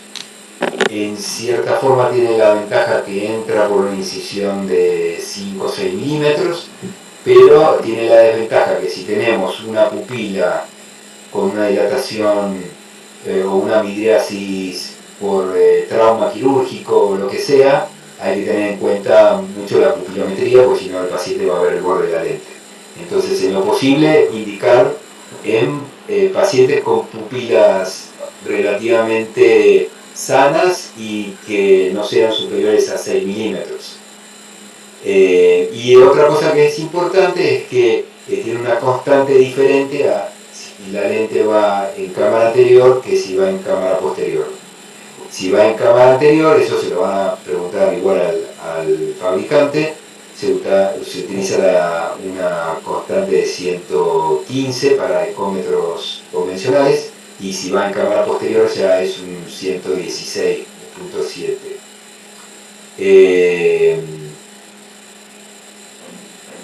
En el examen preoperatorio todo esto ya lo vieron, hay que hacer obviamente un buen examen vitreoretinal con identación, ver que no haya problemas retinales, lo mismo que OCT, recuento endotelial, presión ocular, como dijo bien Guido, esto se pone muchas veces en la pseudofoliación y son pacientes que pueden tener glaucoma coexistente, entonces no indicaría esta lente para esos casos por el tema de la dispersión pigmentaria. Esto ya lo hablamos, tener en cuenta la pupilometría, lo podemos medir hasta con autorrefractómetro o bien con pupilómetros específicos. El recuento endotelial es sumamente importante, no solamente el número, sino la calidad de esas células, ¿no? Siempre tengan en cuenta eso, que a veces tenemos buen número. He visto microscopías especulares que marcan 2.500 células, pero llenas de gutas. Eso no es un valor real. Es bastante caprichoso este examen de microscopía especular, entonces traten de aprender a leer, les aconsejo eso, a leer las microscopías especulares, no dejarse llevar por los números. Quizás el punto más importante para ver si una córnea está bien compensada, aunque sea con pocas células, es que le presten atención a la paquimetría. La paquimetría nos habla de un endotelio funcionante. Bueno, entonces ya habíamos hablado esto del cálculo del poder. Recuerden que si va a ir en cámara posterior va a ir con una constante diferente, 116.9, si usamos el ecómetro convencional de ultrasonido. Si usamos el óptico, la mayor parte de los ecómetros ópticos tienen ya cargada esta lente, no van a tener que hacer ningún cálculo específico. Y bueno, aquí les muestro en la práctica cómo es la técnica. Este es un caso de un Marfan severo que no daba para hacer una técnica de... Ven que la fijación estaba totalmente suelta. Yo en algún momento había pensado de fijar con un anillo de Cioni, pero estaba totalmente suelto y la verdad que preferí hacer por vitrectomía. Yo suelo hacer esta técnica en conjunto con el doctor Benzet, que me hace las vitrectomías, y hacer con un cristalino joven, hacer directamente la facoexéresis por pars plana, y de paso utilizar su sapiencia para explorar bien la media periferia y la periferia, porque estos pacientes tienen bastante tendencia por la subpatología a hacer desprendimientos. Entonces es muy importante que veamos bien la base del vítreo y liberarla de toda posible extracción, porque siempre, mal que si no hace una extracción todo va a tener vítreo, y la vitrectomía en cámara anterior no es la mejor técnica para limpiar la base del vítreo. O sea, si tenemos la posibilidad de hacerlo acompañado de un experto en cirugía vitreoretinal, mejor. Y ahí paso yo y aprovecho la infusión, se la dejo puesta, eso ayuda mucho a no tener hipotonía, porque después de una vitrectomía es mucho más difícil hacer todo en cámara anterior, pues no desinfla el ojo. Y con la experiencia de la instrumentadora me va regulando la presión que necesito. Y ahí hago 2 paracentesis que se hacen en hora 3 y en hora 9, como vieron ustedes, a diferencia de cómo se hace en la técnica de afaquia, que se hace en hora 11 y en hora 1. Entonces ahí abrimos los 6 milímetros, ponemos viscoelástica para proteger. En lo posible hay que tratar de no tener una gran dilatación, porque tenemos que implantar la lente y en un momento la vamos a tener suelta en cámara anterior y se nos puede ir para atrás. Entonces, en todo caso hay que poner alguna gotita amniótica si está muy dilatado, pero no. Recuerden que ahí hay que dar vuelta al implante, ahí lo di vuelta colocando la parte cóncava de la lente mirando hacia el endotelio. Normalmente tiene un volt hacia adelante la lente Artisan. Bueno, acá hay que invertirlo para que no haga un chafing del iris, o sea que no haga un roce en el epitelio pigmentario del iris. Entonces hay que alejarlo, digamos, la óptica hay que alejarla del iris. Entonces la pongo en cámara anterior y con la pinza de fijación por la incisión principal, la tomo de la óptica, bajo una de las ápticas y con un instrumento romo me meto por la paracentesis y simplemente deprimo la espátula y eso hace que se enganche el iris. Por eso les digo que técnicamente es más sencillo enganchar el iris así que haciéndolo al revés, que peinando el iris para arriba. Ahí pongo la otra óptica, una vez que está fija la otra, hago el mismo procedimiento y con un solo golpecito hacia abajo uno siente que cuando se atrapa el iris. Se hace sincronidectomía profiláctica y ahí termina la cirugía. Ese es tiempo real. Ustedes ven que es muy rápido. Era uno de mis primeros casos esto, así que no tenía una gran curva en retropupilar. Por eso me gusta mostrarlos. La pupila generalmente queda muy redondita. Es muy difícil saber si tiene una cámara posterior o un Artisan, salvo porque después van a ver que se ve un plieguecito en el iris. Y bueno, una desventaja de esta técnica es que es rígida, entonces nos obliga a hacer sutura. Esa sutura tiene que ser lo más prolija posible para tener poco astigmatismo. Ahí ven el postoperatorio las 24 horas. Y esto creo que es al mes, una semana después. Y ahí se ve el plieguecito en la periferia. Ahí se ve bien. La pupila con IPUS. Todo muy bien. Bueno, vamos rapidito. Bueno, después hay casos especiales. Esto es un caso muy viejo en que una paciente que había tenido una luxación del saco, era queratoplastia, no se ve muy bien el video, pero el saco estaba totalmente caído con la lente. Lo rescato ahí. Era una paciente muy añosa. Y bueno, tenía descompensación corneal. Ahí saqué todo el saco, le hice vitrectomía anterior. No hice toda la preparación del botón para trabajar con el ojo lo más cerrado posible. Hacemos vitrectomía convencional ahí.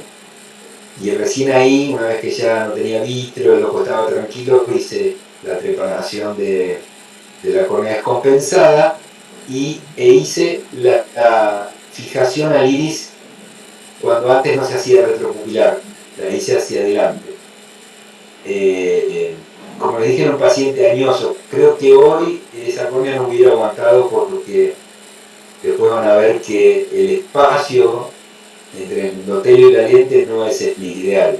La fijación hacia el cielo abierto no es apta para coronarios, sobre todo un paciente de 90 años. Por eso pueden llegar a notar algún temblor ahí. Bueno, entonces sutura convencional, esto muy lindo. Les quería mostrar la biomicroscopía, así lo puedo hacer un poquito. Ahí quedó muy transparente, pero si ven el corte, la profundidad de cámara y la lente, yo creo que está a menos de 2 y pico milímetros. Pero bueno, gracias a Dios la señora disfrutó de una buena visión, 4 o 5 años más. Bueno, y último, pacientes de pseudoesfoliación, que vemos muchísimos complejos que se caen a lo largo de los años, muy bien operados, pero que tarde o temprano se empiezan a desprender. Lo que dijo Diego, Guido, no se olviden que descartar que no haya glaucoma para indicar este tipo de lente. Acá es video muy cortito, ya creo que sin mostrar el explante ya con la lente de dentro, una de las ápticas. Van a ver, una vez que ponen la lente, pincita para abajo, hacer como una contrapresión con la mano de la incisión principal, levantan un poquito la lente para que se haga una impronta sobre el iris. Entonces ahí nosotros hasta podemos ver la impronta de las ápticas y eso nos ayuda a guiarnos con la espátula a dónde ponerla para que atrape. ¿Ven? Pues es una técnica muy, muy sencilla una vez que la manejan bien. Bueno, voy acelerando. En cuanto a complicaciones, las típicas de toda cirugía de implantes secundarios, es importante el centrado, como recuerden, marcar bien hora 3, hora 9, para que no les quede desplazada hacia abajo o hacia arriba la lente, porque tiene una óptica que no nos permite descentrar demasiado, ¿no? La iritis crónica puede darse, especialmente si no la implantamos bien, si la implantamos con el lado convexo para arriba.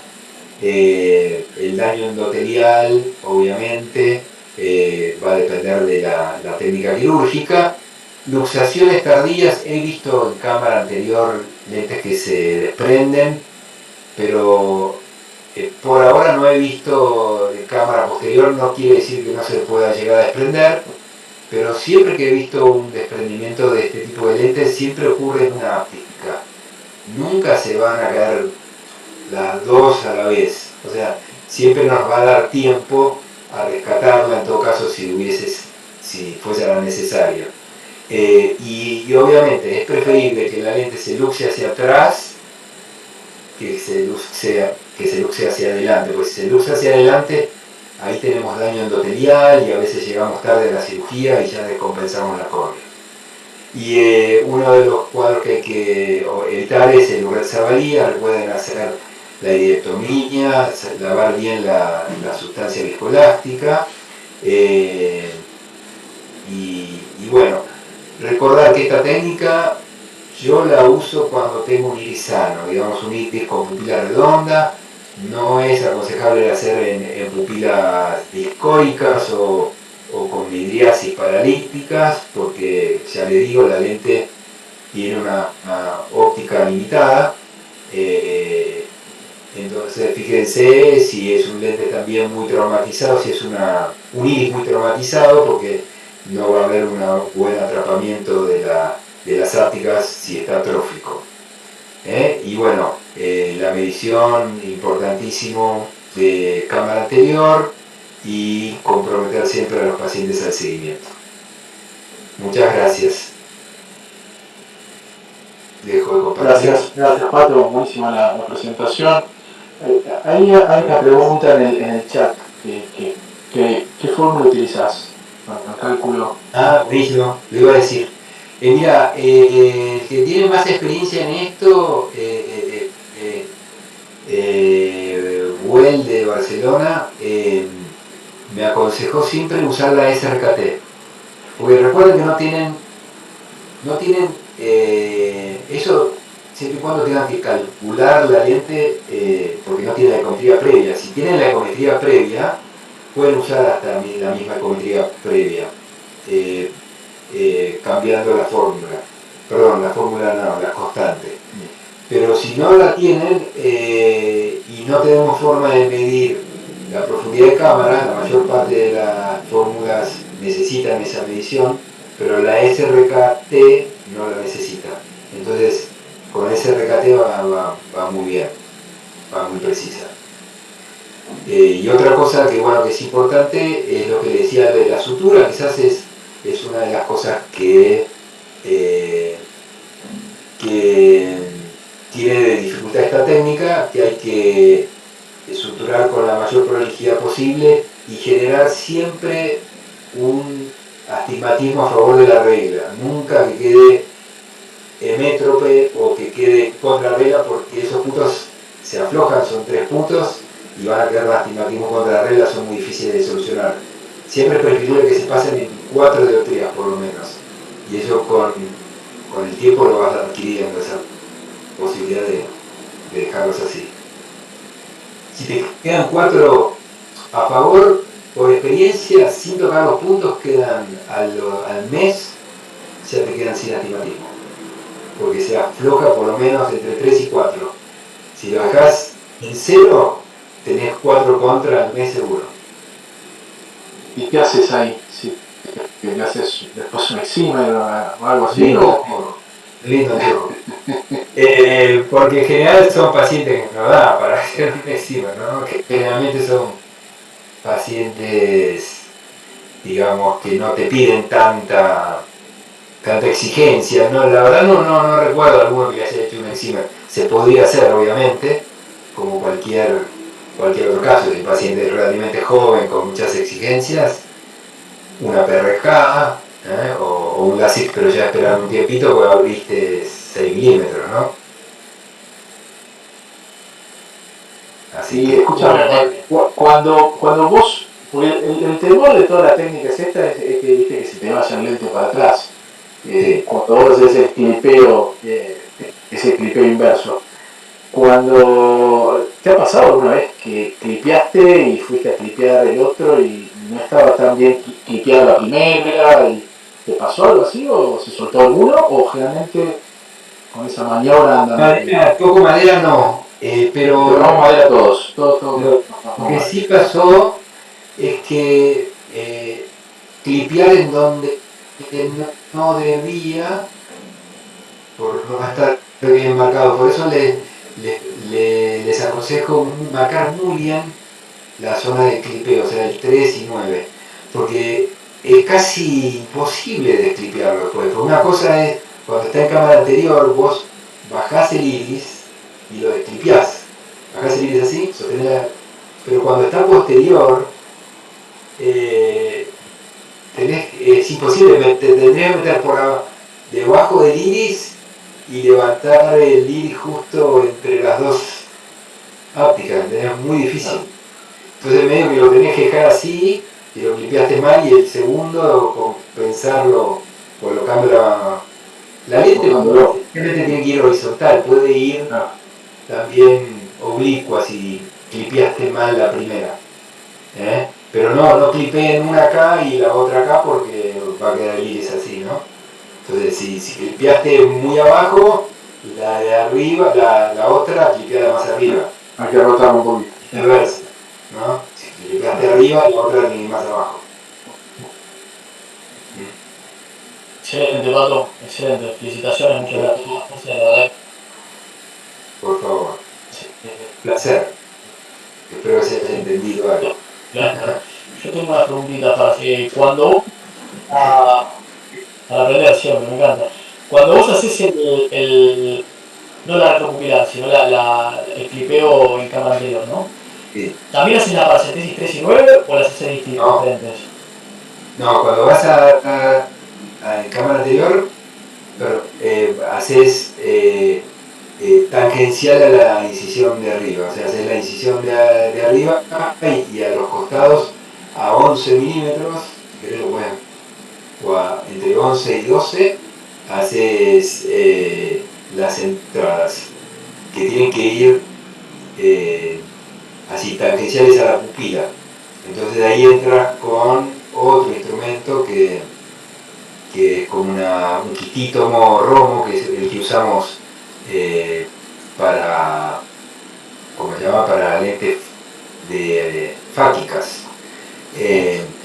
Obviamente que esta lente se puede, si no se anima, pues yo creo que no haría como primer caso una retropupilar, me parece coherente empezar a tener alguna experiencia clipeando adelante y después, cuando uno esté un poquito más canchero o si está con alguien al lado que tenga algo de experiencia, ir atrás. Es como, bueno, para que quede un poco más lindo, tener menos problemas, pero la función es la misma si está adelante o atrás.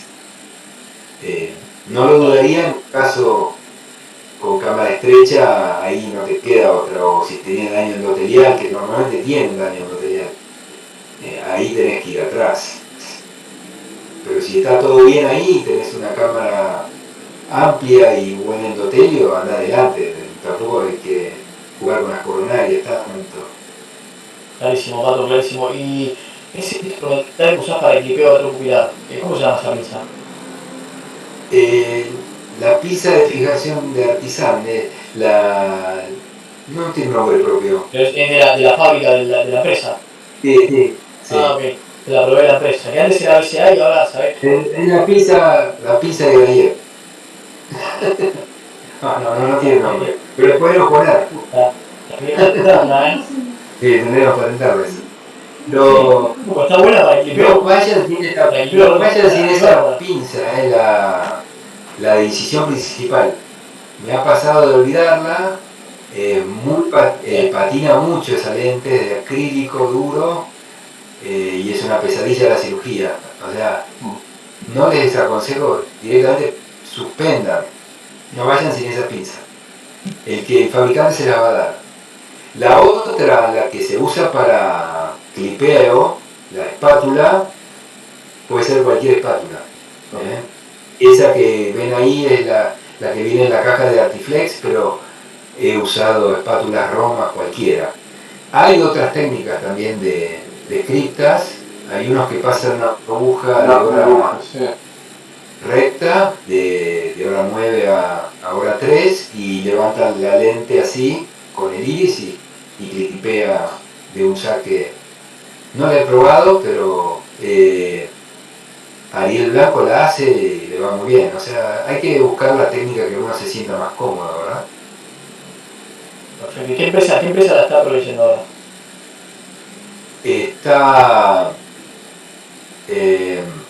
La tenía BCA antes, ahora lo tiene Mauro Álvarez, que tiene una sigla diferente. Ahora no me acuerdo, me va a matar este. Pero después te la mando. DRS, no sé, como una cosa así. O ese es un auto, no sé. No, bueno, no me acuerdo ahora. Maurito Álvarez. Los ferreros. ¿Y qué disco? Cuando no usas un hipotensor, porque no, por ahí no es una cirugía con paz plana, ¿qué disco elástico te gusta para esta técnica? Y lo más cohesivo posible. Sí. Para formar bien los espacios y demás. Un disco Canarexi, por ejemplo. Sí, un pesadito. Un Raibis, uno de esos. No liviana porque van a tener, si lo hacen con vitrectomía incluso, tiene que ser bien pesadito porque se te viene todo para adelante si estás con infusión. Así que bueno, siempre que puedan, cualquiera de estas técnicas de implante secundario, hacer una buena vitrectomía, eso vos ya lo aclaraste, y si es con alguien que sabe un poquito, mejor. Yo ya me estoy familiarizando con la vitrectomía por par plana y estoy cómodo entrando con los trócares. Es muy sencillo.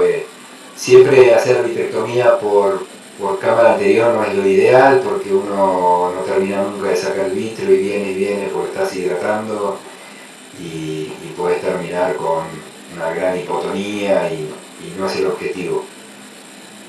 Clarísimo, Pato. Bueno, muchísimas gracias, como siempre. Gracias, Por favor. Un placer. Los felicito por el curso. Gracias, Pato. Pato. Un abrazo. Nos vemos pronto. Chao. Chao. Bueno, la clase de llamada la vamos a dar la clase que viene, por un tema de el docente estaba complicado para este día, así que la pasamos para la clase que viene. Yo no sé, no, si querés que terminemos o querés que haga un poquito de la lente fijada acreos, como prefieras. Si querés mostrar la técnica, mostrar cómo lo haces. Tenemos Bueno, unos minutos más y aprovechamos. Vamos a hacer un poco un caso clínico del servicio. ¿Se ve ahí? Sí, se ve. Bueno, este es un caso clínico de una mujer, también con una luxación de un lente, con antecedente de catarata, pseudopuración y iridodonesis, y bueno, el resto del examen todo bien.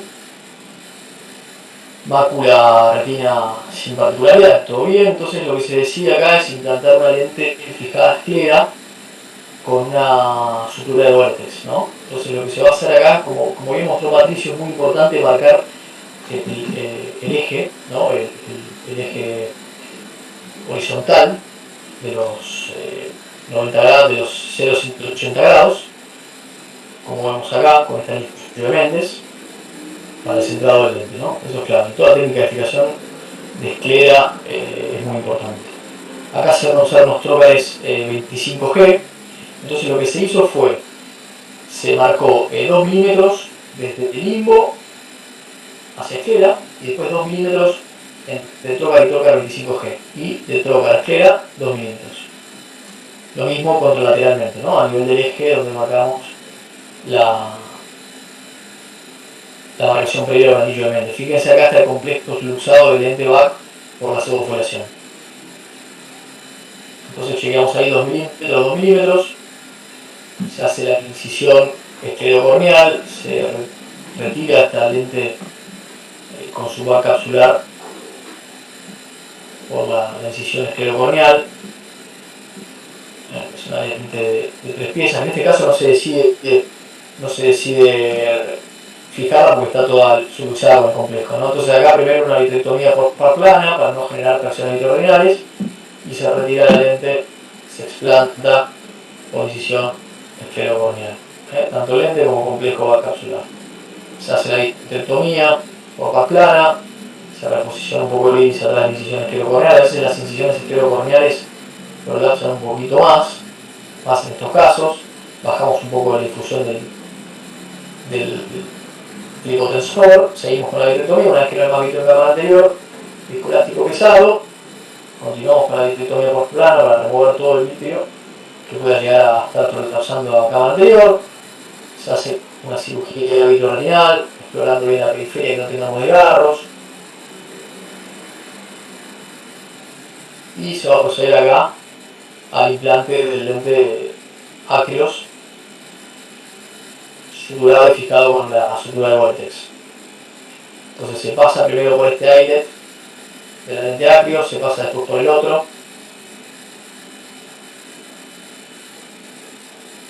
Se corta la sutura y después se pasa el otro extremo, lo mismo, el mismo pasaje de la sutura a través de los aires de la lente Acreos.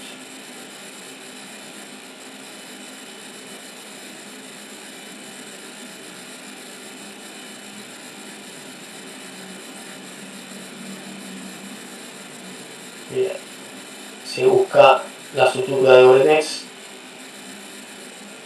a través del trocar de paz plana de 2 milímetros con esta endopinza. Se saca una de los cabos distales y se saca el otro cabo distal de la sutura Gore-Tex a través del trocar de paz plana 25G. Luego vamos a implantar esta lente en cámara posterior.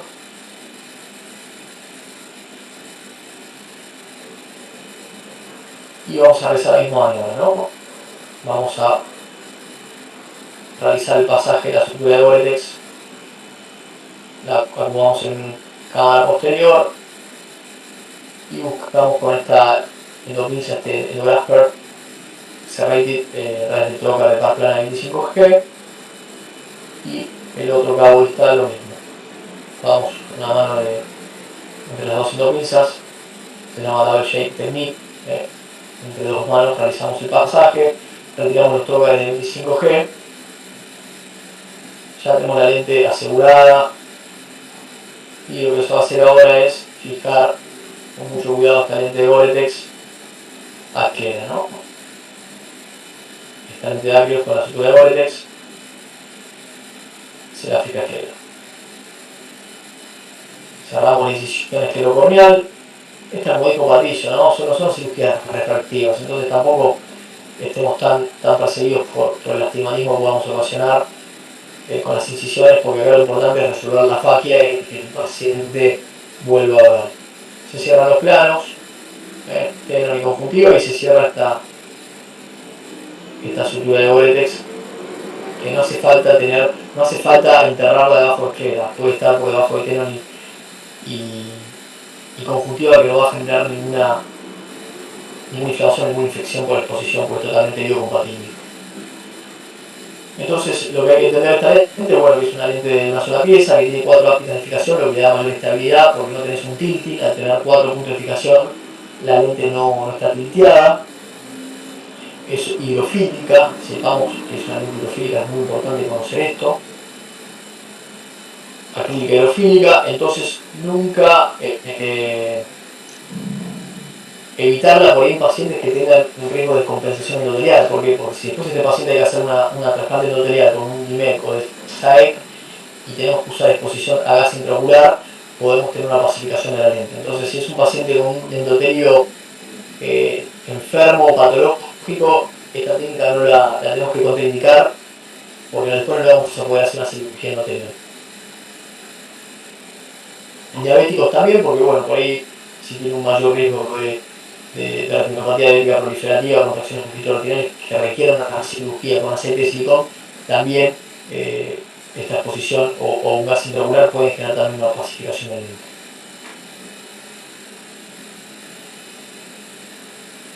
Tenía minúsculo, un poco lo que hablamos, lo importante de la fijación de 0,180 grados para el centrado, lo importante de la fijación y la marcación a 2 milímetros del limbo, y después a 2 milímetros entre trocar y trocar, 2 o 3 milímetros, eso depende un poco, ¿no? Pero depende también el tipo del diámetro del ojo.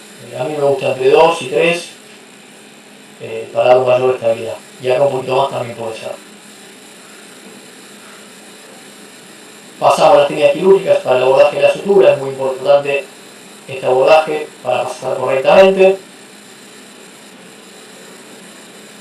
Unimanual o bimanual, como vimos bien en la técnica recién presentada, unimanual, lo pasamos sin trocar el 25G, directamente con una esclerotomía, y bimanual a través de los trócares 25G, como vimos anteriormente.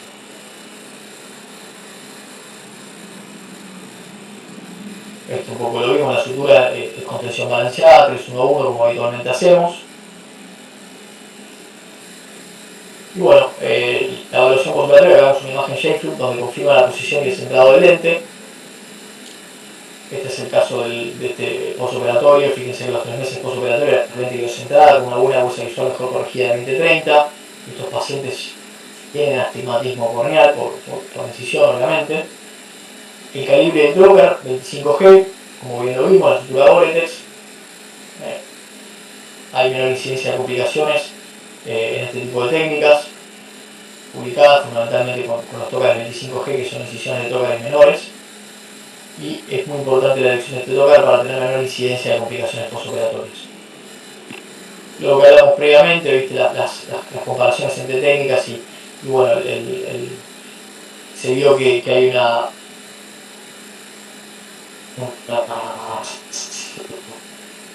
utilidad el uso del Goretex en este tipo de cirugías cardíacas, pero también se ha visto que las cirugías oftalmológicas han tenido buenos resultados y fueron biocompatibles.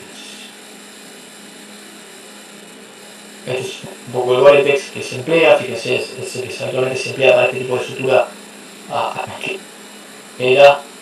y tienen una alta durabilidad. Este es el material que se emplea, alta visibilidad, es más fácil para maniobrar y para suturar, y bueno, sumar el material visible. Off-label, no está aprobado on-label. Así que bueno, ¿no? Mucho más, no hay publicaciones reportadas fuera de Gore hasta.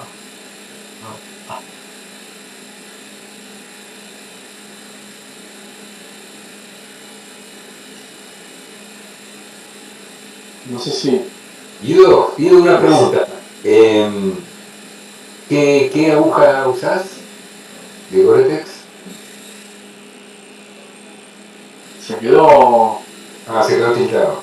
Se quedó conectado. Ahí se quedó. A ver. ¿Qué diámetro? ¿Vos utilizás Gore-Tex? A veces suturas con Gore-Tex. Ahí. Creo que tengo baja señal. Ahí estás. Justamente queríamos saber qué Gore-Tex usás, qué diámetro. Yo Gore-Tex CB5. Parece que generalmente se usa un poco la instrumentadora, ¿no? De pedirlo, hay un lugar, viste, ahí cerca de. Creo que cerca de Santa Lucía donde lo venden. Sí, no es fácil, en un momento estaba difícil conseguir. Y así, ¿enterrás el nudo subconjuntival? El nudo, a eso es una muy buena pregunta. El nudo, cuando vos haces el pasaje cualquiera, el nudo lo tenés que enterrar intraescleral. Claro. El nudo. Claro. Eso es fundamental. El nudo sí. Pero después lo que queda expuesto de la Gore-Tex, no el nudo, sino que de la sutura, lo tapo con tenor y conjuntiva. Claro. Perfecto. Muy linda técnica, muy predecible parece, ¿no? No parece tan compleja como la Yamane. Sí, la Yamane lo que tiene es que no solamente la vea, me ha pasado con la Yamane, lo he dicho en varios lugares, que la curva de aprendizaje me ha pasado, he amputado elástica, elástica, he hecho un flash más nado que el otro y me ha quedado descentrada. Entonces es una técnica que la ve porque es complejo, cuando se la apunta mucho más sencillo. Son cirugías para tratar de no sumar problemas, digamos, hay que resolver y no agregar problemas. Y me parece que la técnica es muy tranquila. Totalmente, a veces es un penal muerto, porque ya que el paciente tiene complicaciones. Claro, por eso no hay que agregarle cosas. Pues son pacientes que ya están enojaditos y ¿viste? Hay que solucionar las cosas rápido. Y bien. Yo creo que uno tiene que hacer la técnica que más seguridad le da, ¿no? También. Con la que más todo se siente. De acuerdo. Muy bien, muy linda la técnica. Así que bueno, creo que pasamos por varias técnicas de la cirugía facial, nos queda pendiente la llamada y la próxima clase, como para tener todas las herramientas, ¿no? En el manejo de la fascia. Claro, perfecto. ¿Alguna aclaración? No, perfecto. Estamos bien de tiempo. Agradecerle a Pato de nuevo el tiempo y la presentación, a Marcelo y a Canabrava que pudimos grabar esa clase, a vos, Guido. Y bueno, y la semana que viene vamos a seguir. Tenemos la Yamane, la técnica Yamane, y si acaso desafiantes, y se va a poner interesante también. Bueno, gracias a todos y buena semana. Gracias. Gracias. Chao.